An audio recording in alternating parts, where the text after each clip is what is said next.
Hello, everybody, and welcome to another episode. My name is Osama, and today we are going to talk about the career services that we offer here at RCB College.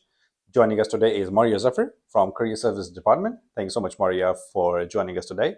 So, what kind of career services do we offer here at RCB College? At RCB College, we are offering one-to-one personalized coaching for resumes, CVs, and interviews preparations, as well as getting a hang of how to start your LinkedIn profile, why is it important, and how it takes you to get a job that you want. Okay, so talking about LinkedIn, why do you think LinkedIn plays such an important role in today's job market? LinkedIn has become entirely a game changer for the graduates, I must say. Most of the recruiters are hiring from LinkedIn profiles. So your profile has to be up to date. It has to be, you have to be very much active on your profiles, as well as you have to keep updating it with the latest things that you're going through, whether it can be your day-to-day work life or any experience that you think is important related to your professional career. You must update it, and that can be something that can pop your name or your LinkedIn profile up to the recruiters, and that can help in your recruitment. Right. Okay. So, what would you say are the common mistakes when students or the graduates or people are creating their LinkedIn profiles? The biggest mistake that they are doing these days is that they are not updating their profile. Their profiles there are no headlines, they are empty, or they have just updated their one, two education criterias or the skills, and they are not making it up to date. Their profile pictures are not up to date. It's not professional. So we must remember that LinkedIn profile is a professional platform, so there should be nice pictures, a good heading. Basically, your personal branding should be the heading for your LinkedIn profile. And it has to have all the professional skills and criteria you think it's important for your profile. So, can you share some of these tips on how people can make their LinkedIn profile stand out? As I said earlier, it's basically by updating it, making means it is kind of a networking platform. So you have to get connected with the relevant people of your industry, the industry that you want to work in, and also where the people who you look forward to, like your mentors in the industry. So you have to be connected with them, and there has to be a constant updating and a kind of constant quotes that you can add in related to your professional and your career interest, which can be seen and which can be recognized by the recruiters and by the companies that you would want to work with.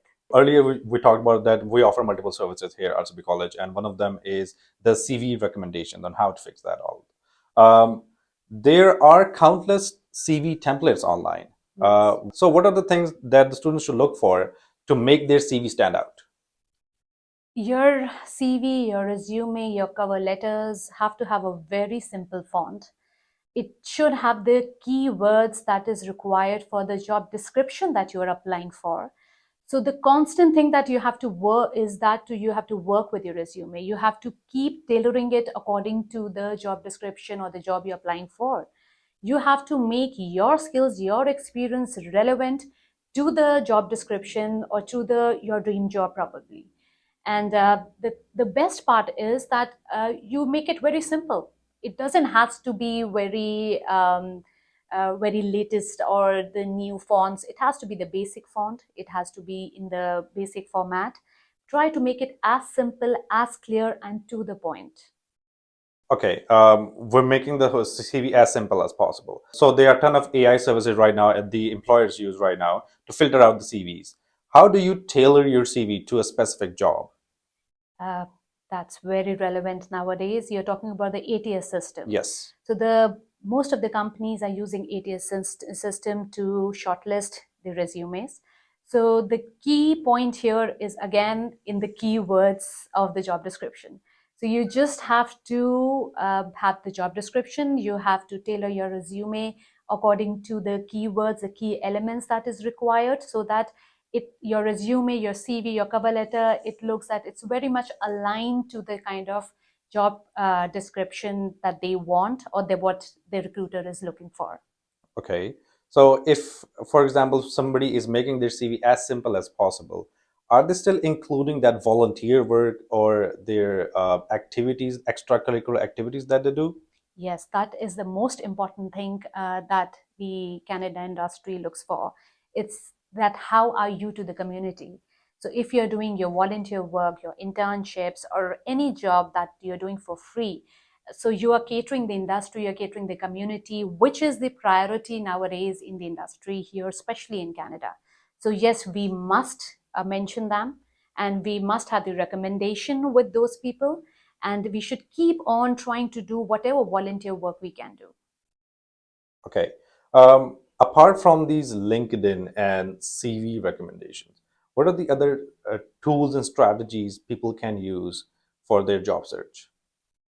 The best is their personal networking. So LinkedIn can be one form of networking, but there are many other forms that you can socialize professionally in the industry. So you can, like in a week, you can make a target of asking about 10 different people in the same industry where you want to work with, just over a coffee. So you can ask them to come and meet you, and you can talk about your professional experience, and also know about the capacity that they can have you in, as well as there are many job fairs happening every now and then in your city, so you should be part of it, because that is the best part, to know what is going on in a company, so you know the kind of companies you want to work in, and the kind of people that they're there, the position they are in. So you can go to the job fairs, and then you can have their IDs, get them connected on the LinkedIn quickly, and just try to make a further connection with them. Right. I see there's a lot of push towards networking and and the importance of networking as well. How can networking help you get that desired role that you're looking for? So the industry here in Canada especially works on the kind of uh, person you are, the kind of personality that you bring into the work. It's not only skills. So it's basically the kind of volunteer work, the kind of things you're doing. So mostly the companies want to hire a person whom they already know, or somebody in the company know that, okay, this person has been good on LinkedIn, or has been uh, very much appearing on the volunteer jobs.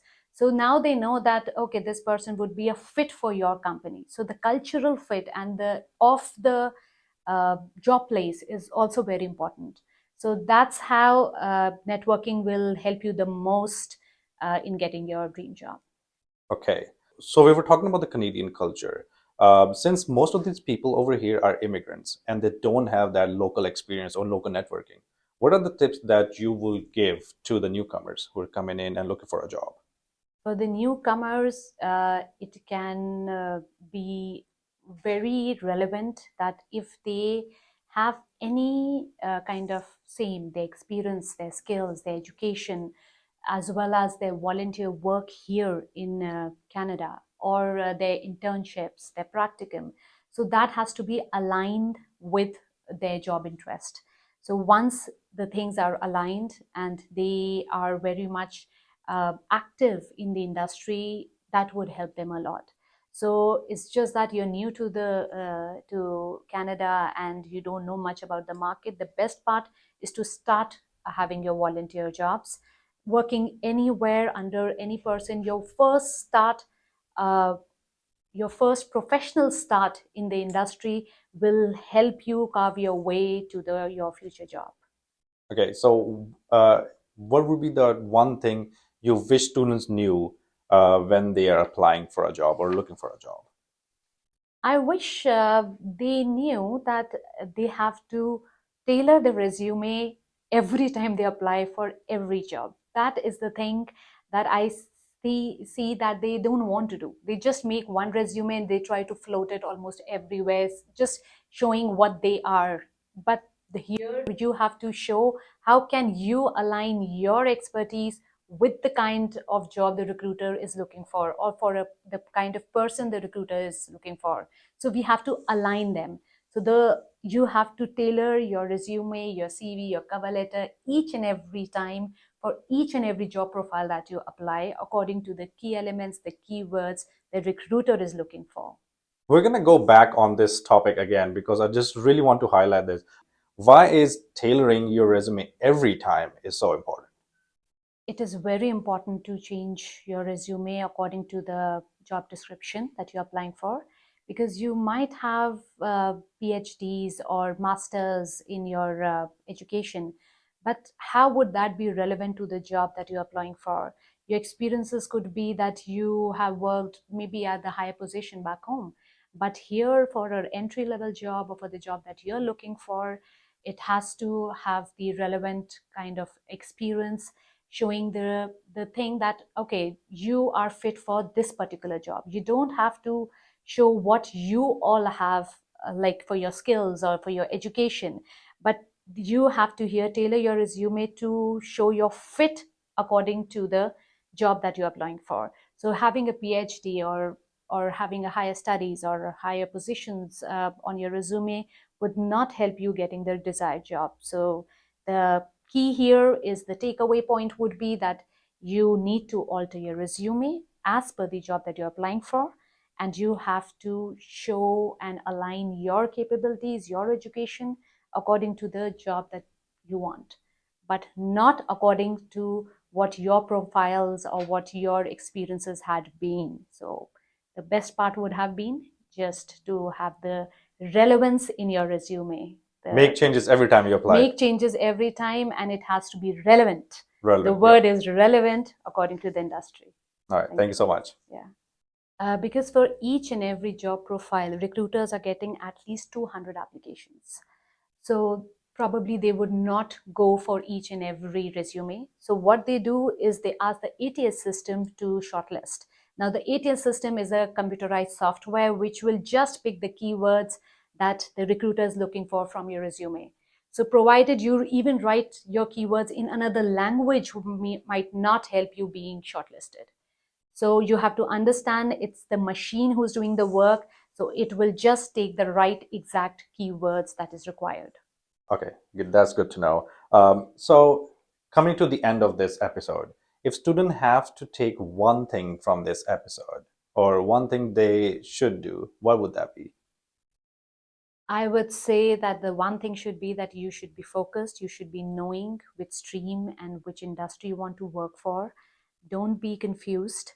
Tailor your resume according to the industry needs and requirements. And connect with the right person in the industry, and update your LinkedIn profiles for sure, because that's the best networking and connectivity platform at present, which will help you to get to your desired positions and the desired company. Okay, so if somebody's looking for some help or some career advice, how can they reach out to us? It's a very simple way to reach out to us with any inquiry related to resumes, cover letter, CV, or even where to look the right job for. And any question that they have related to career services, they can mail us to careerservices@rcbcollege.ca or call us at 403-222-0480. All right, thank you so much, Mariya, for joining us today. Thank you so much Thank for you. having me here. Thank you.